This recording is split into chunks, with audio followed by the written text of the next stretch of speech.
بخاری شریف، میرے والد ان کے شاگرد ہیں، فرماتے ہیں جب وہ بہت زیادہ ناراض ہو جاتے کسی سے، ڈانٹنا ہوتا، ہر استاد بچے کو ڈانٹتا ہے، کبھی کچھ بچہ نافرمانی کر جائے یا مزاج کے خلاف بات کرے تو استاد ڈانٹتا ہے.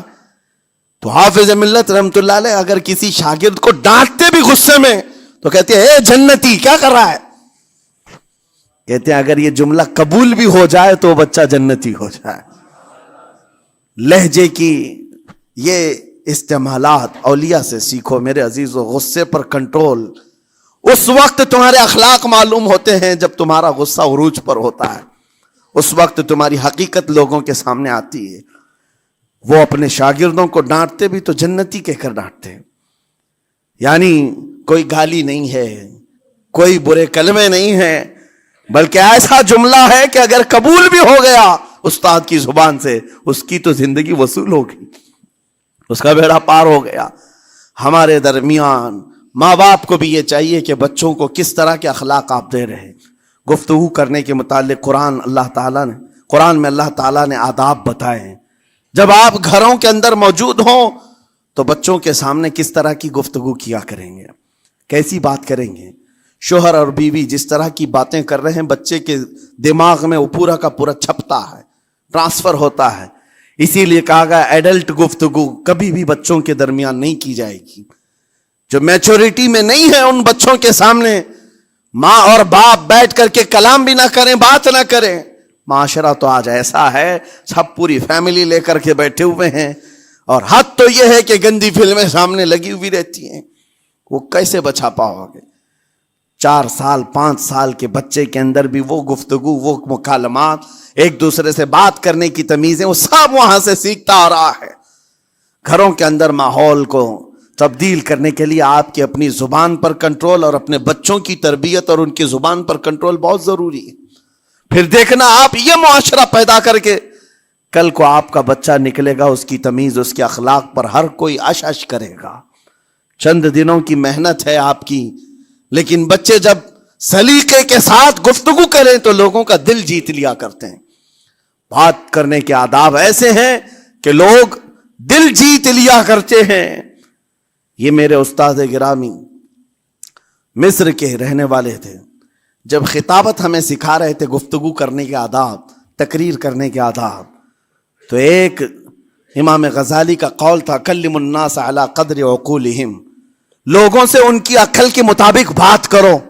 اس پر وہ سمجھاتے ہوئے ہمیں ٹریننگ دیتے تھے اور کہتے تھے کہ تمہارے پاس آنے والے کئی طرح کے لوگ ہوں گے. اگر تم امام ہو، اگر داعی ہو، خطیب ہو، مقرر ہو، کوئی غریب گھر سے، کوئی بڑے امیر گھر سے، کوئی پڑھا لکھا آئے گا، کوئی جاہل ہوگا، کوئی بدتمیز بھی ہوگا، کوئی نیکوکار، کوئی گنہگار، سب طرح کے مکس مجموعہ تمہارے پاس ہوگا. ان سے خطاب کرنا، ان سے بات کرنا، کس انداز سے بات کرو گے، کیسے ان سے کلام کرو گے. میرے عزیزو یہ ہمارا اپنا ہنر نہیں ہے. ہم جو آپ کے سامنے گفتگو کر رہے ہیں یہ ہمارا فن نہیں ہے، یہ اپنا پیدا کیا وہ ہنر نہیں ہے. ہمیں سکھایا گیا تھا صرف اور صرف آپ کو اس مجمع سے اور یہ آئے ہوئے جمع غفیر سے بات کرنے کے لیے ایک ہی اسلوب اپنانا ہے. دیکھنا ہے کہ رسول اللہ کیسے بات کیا کرتے تھے. میرے آقا صلی اللہ تعالی علیہ وسلم کا اسلوب اپناؤ. حضور کے خطبے دیکھو، حضور جب خطاب کرتے، ظاہر سی بات ہے مسجد نبوی میں اس وقت بھی لوگ، ہر طرح کے لوگ آتے، دیہات کے بھی تھے، شہر کے بھی تھے، اعلیٰ دماغ والے لوگ اور کئی الگ الگ قسم کے لوگ آتے. حضور کا خطاب سب کے لیے تھا. عزیزان گرامی، ان سنتوں پر عمل کر کے آج آپ اپنے لہجے کو بہتر بنا سکتے ہیں. بس میری گفتگو کا خلاصہ یہی ہے کہ اللہ تعالیٰ ہمیں زبان کا صحیح استعمال عطا فرمائے، ورنہ یہ زبان کی سختیاں اور اس کی کڑواہٹ ہمیں دوزخ میں بھی لے جاتی ہے، دوزخ تک لے جا سکتی ہے. اللہ تعالیٰ اس کی مکاریاں، اس کی عیاریاں اور اس کی شرانگیزیوں سے ہم سب کی حفاظت فرمائے. ساتھ میں یہ بھی میں بتا دوں، وہ زبان پاک نہیں بولتی، وہ زبان پاک نہیں بولتی جو حلال نہیں کھاتی. یہ بھی بزرگوں نے فرمایا ہے، یہ زبان پاک نہیں بولتی جو حلال نہیں کھاتی. اسی سے ہر کچھ گزرتا ہے، اندر پیٹ میں جاتا ہے. حلال لقمے اس سے گزارو تو زبان پاک بولے، اللہ کا ذکر کرے، اور تمہیں زبان میں وہ لذت آنے لگ جائے، لیکن اس سے حرام لقمے گزارتے رہو گے، اس کے لہجے کی سختیاں بھی آ جائیں گی، اس کے اندر کڑواہٹ بھی آ جائے گی، گالی گلوچ، یہ سارے استعمالات یہ زبان کرنے لگ جائے گی۔ کیوں؟ اس سے حرام لقمے جو گزارے جا رہے ہیں، اس چیز کا بھی خیال ضروری ہے۔ زبان کو جس طرح کا پیٹرول دو گے ویسی چلے گی یہ گاڑی، جس طرح کا ڈیزل اس کے اندر ڈالتے ہو، حرام یا حلال، یہ بہت معنی رکھتا ہے۔ اور ایک بات یہ بھی سن کر کے چلے ہیں کہ حضرت سلیمان علیہ السلام کے زمانے میں ایک مناظرہ ہوا تھا علماء کا۔ بعض لوگوں نے کہا کہ انسان کی ایک جماعت تھی، انسان کی زبان افضل ہے، منہ افضل ہے، اس لیے کہ وہ اللہ کا ذکر کرتی ہے۔ بعض نے کہا کہ نہیں، انسان کے پیچھے کا مقام اچھا ہے، اس سے بہتر ہے۔ یہ دونوں کی تکرار میں حضرت سلیمان علیہ السلام کے پاس بات آئی، آپ بتائیں۔ تو ان سے پوچھا تم اتنی بڑی بات کیوں کہہ رہے ہو؟ اس کے پیچھے کا مقام اچھا ہے۔ کہا کہ اس لیے کہ وہ صرف نجاست نکالتا ہے، وہ صرف نجاست نکالتا ہے، وہ مقام غلاظت باہر کرتا ہے، غلاظت اندر لیتا نہیں۔ زبان غلاظت اندر بھی لیتی ہے، حرام کھاتی بھی ہے، لوگوں کو زخمی بھی کرتی ہے۔ ان علماء کی دلیل تھی۔ تب آپ نے فرمایا بات ٹھیک ہے، جس انسان کا زبان پر کنٹرول نہیں، حرام کھاتا ہو اور بد کلامی کرتا ہو، گالی گلوچ ساری چیزیں کرتا ہو، آپ نے فرمایا اس سے بہتر اس کا پیچھے کا مقام ہے۔ اور جو انسان کنٹرول رکھتا ہے، حلال کھاتا ہے اور لہجے کی نرمی رکھتا ہے، ظاہر سی بات ہے اس کا منہ ہی افضل ہے، اس کی زبان افضل ہے۔ اب یہ تو فیصلہ سب کا ہے، کس کو کیا چیز اختیار کرنی ہے۔ عزیزان گرامی اوقات، یہ بہت بڑی بات ہے جو میں آپ کے سامنے کہہ رہا ہوں۔ زبان کو اگر کسی دوسری جگہ سے کمپیئر کیا جائے تو لگتا ہوگا نرم، یہ بالکل اچنبے والی بات ہے، عجوبے والی بات ہے، یہ کون سا کمپیریزن ہے؟ وجہ یہی ہے، بعض لوگوں کو ہم نے اتنا گندا بولتے ہوئے دیکھا ہے، اس سے بہتر ہے کہ وہ نہ بولیں۔